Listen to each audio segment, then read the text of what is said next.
Les autorités font le bilan, un bilan une nouvelle fois dans le rouge. Pour faire le point sur la situation, Thibaut Cordier nous a rejoint. Bonsoir Thibaut. Bonsoir Maëlys.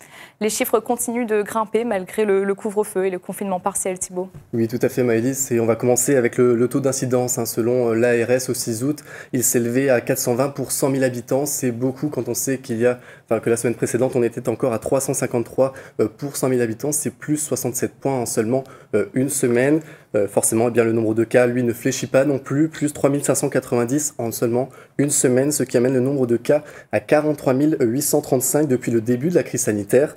Alors enfin, si on regarde du côté de la réanimation, le nombre de malades Covid+, en réanimation s'élève désormais à 53 à La Réunion sur 117 lits disponibles. Et cette semaine, eh bien, 10 décès sont encore à déplorer, Maëlys. Et puis, il y a le variant Delta qui gagne encore du terrain chez nous. Oui, Maëlys, forcément, le variant Delta ou indien qui représente aujourd'hui 58% des contaminations sur l'île. En clair, c'est plus d'une personne sur deux qui contracte ce variant. Alors, je rappelle que selon les autorités de santé, le variant Delta n'est pas plus mortel, il est seulement plus contagieux. Et c'est pour ça eh bien, que l'enjeu, c'est de protéger les personnes vulnérables, ce qui nous amène aux chiffres de la vaccination sur l'île. 45% des Réunionnais ont reçu une première injection à ce jour. 33% ont un schéma vaccinal complet, c'est-à-dire une dose du vaccin Johnson ou deux doses du vaccin Pfizer. Merci Thibaut Cordier.